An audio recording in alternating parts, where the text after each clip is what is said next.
Okay, in the 7th house, it's angular being related. So it's important to be married. It's important to have partnerships. It's important to do things together. So someone with the sun in the 7th house is going to be empowered to, let's do this. What are you doing? We could do this. We could do that. 2 of us together, 1 rent. We got extra money. We can do a lot of things. Let's share. Let's get in a partnership and have the objectives share. It's practical to share. We'll trade things. If you can get along, okay. If you can trade things off, okay. It's fine until someone takes things really personally. But generally, someone with the power about partnerships or how people get together, that's the sun in the 7th house. It's very different than the first words. Me, me, me, me, me. In the 7th, it's us, us, us, us, us. So someone in the sun in 7th is pushing for a relationship, but they're pushing to find the right person to relate to them. It's important. So when you come in, there's going to be important. They like you. You come in, this is good. You're a good investment. Okay, let's try and get partnership. There's a strong energy to push to be aligned properly. Whereas the 1st house is pushing to just get one's energy out, to be noticed. The 10th house is pushing to get things accomplished, to make things happen functionally.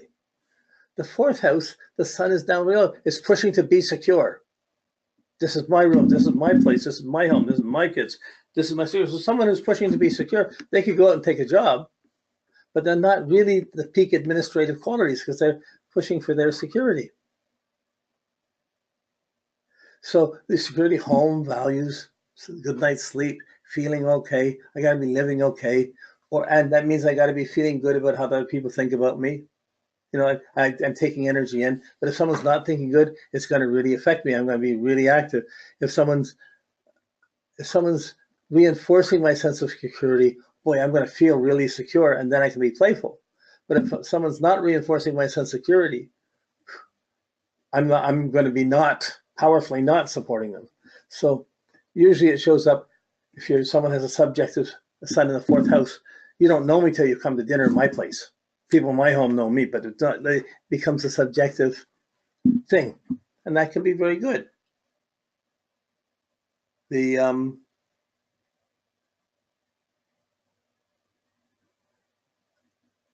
Okay, so let's just take it on here. When we get to the succeeding houses, there's no beginning or end to this. Really, you could stop and take one of these categories and reflect on it and talk about it, take examples of it, look at 4 or 5 charts of people in the family, and or really it's best work at one person thoroughly at a time. But you can spend an hour or two just reflecting, how did you do this at this age, at that age, what's appropriate, what's not, and you can expand this. I mean, really, these are the tools that every psychologist should have. But most psychologists or psychotherapists they're tending to see if someone's behavioral, if they have angst, and if they do, they give them drugs. They medicate. They're not necessarily trying to work to heal it. When someone's a problem, they just say, that's a disease, drugs will solve it. They're not realizing, they're not respecting the whole package of the human condition. Whoa. Okay. So the succeeding houses are having and using. So it's going to be important to have and to use it, to collect things. These are the sun in these succeeding houses is powerfully determined to have, to get something, to accumulate things, and use it for what's important to me. Okay, so if you have the sun in the 2nd house, which is your personal resources, your talents, your personal values and what you believe and what you like and what you want is important. You're going to collect things that involve that. Like my son's down here. I've been into astrology and mystical things.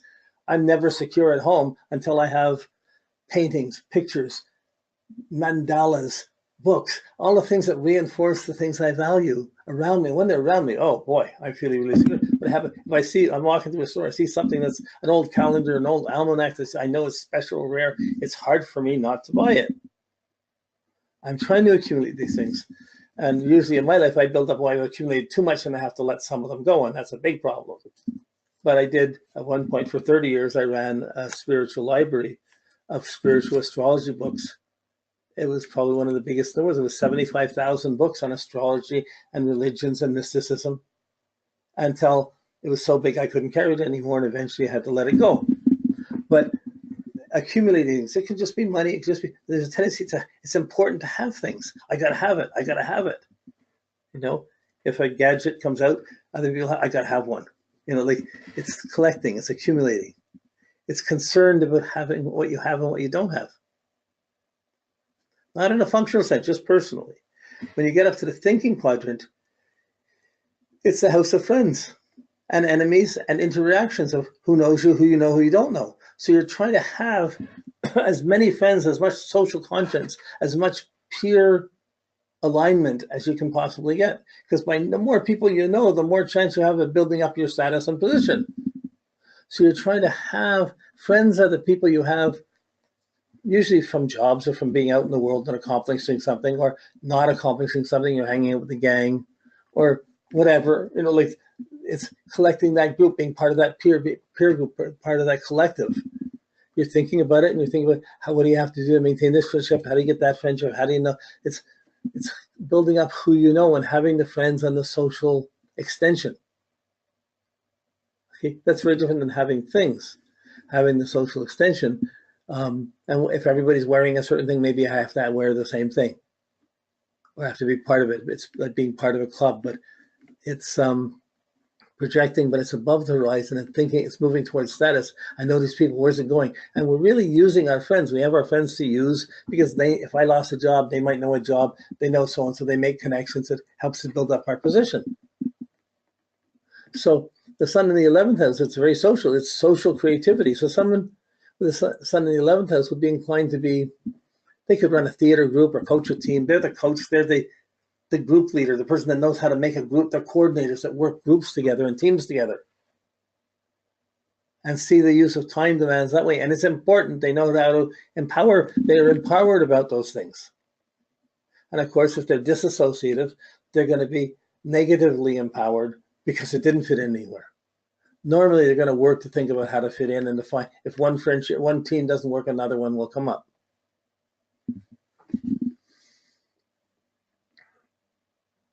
So even if someone's brought up in really negative situation, they have a chip on their shoulders a mile wide, they can grow into any one of these.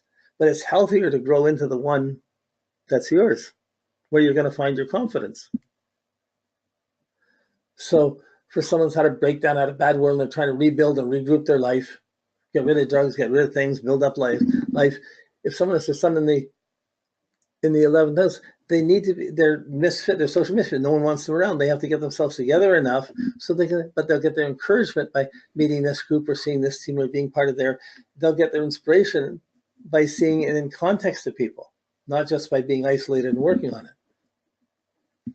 When you have the sun in the 8th house, it's the having joint resources, trusting people, it's exchanging things, it's doing business, it's you have that, I want that, I give you this, you give me this. It's about this exchange and trust. It includes the 8th house, death, inheritance, but really how the energies of togetherness are used. If I marry you, we have this much resources, we can plan this. So they're going to be really empowered on what the group or the partnership has and how to use. I can use my money and use your money too. We can do this, we can buy this, we can buy that. So there's a certain, it's not the collective power, that's the group and the union and building up something to maintain status. The 8th house is more, we're here, let's make the best of it. Let's get the best we can for it. Let's get a nice house, let's be in a good area. Let's do something for the community. Let's be, that needs this, we'll be involved with this, so we'll help fund this, we'll raise money for this, we'll share this. On a personal level, the sun is, we have this much money, we're going to put, it's important that we use it this way. But then the integrity comes from, well, I see it with friends, like if all our money, more of our money is going to your friends than my friends, how much trust do we have? It's not being equal here. It starts to diminish the trust and causes problems of trust or mistrust, which can affect the whole relationship. Okay, so, but there is the motivator, having the resources of togetherness, hanging around the parents till you get the inheritance, being with a partner who's well off or not, you know, like, or being mad at a partner who's not paying their half, but usually attracting someone who would. having shared resources. It's more than what you have, and you can get more done if you're part of someone else. Okay. When the sun's in the 5th house, it's setting, not as practically in terms of business and trust as in the 8th house, but it's below feelings. When you have feelings, you're going to collect feelings. You're going to have different performances, you do different things you do. Some things get you good feelings, some things get you bad feelings. So you're either going to collect all these bad feelings that's going to really make you sick, or you're going to start collecting good feelings. So, you like me? Here's my performance. I'll show you all the things I can do. Let me make you feel good. So it's having a sense of security, feeling good about oneself, so that you can play with someone else, cheer them up, get them out, like make their personal world better by being you. So it's responding in creative ways, but it's having working with kids, working with teachers, being able to help improve people, people's personal skills, improving your own person, and having things that help you improve. Whoa, that's the 5th house. It's a creative house. It's about your performance. How do you have? It's important to perform with the sun in the 5th house.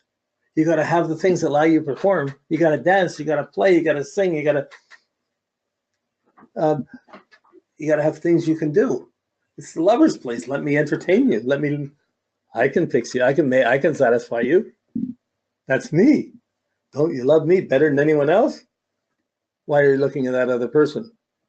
So the challenges in life between lovers and friends, 11th house and 5th house, that would come up here. Between my money and your money, that's in the 2nd to the 8th house.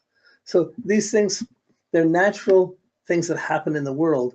But when you have your sun in a certain house, you're pushed into it from a certain perspective. You have your take on it. Okay, so if you took a prime minister's or a president's chart or somebody important's chart, and you start to see how they process and what's important is how they're going to process. Very useful.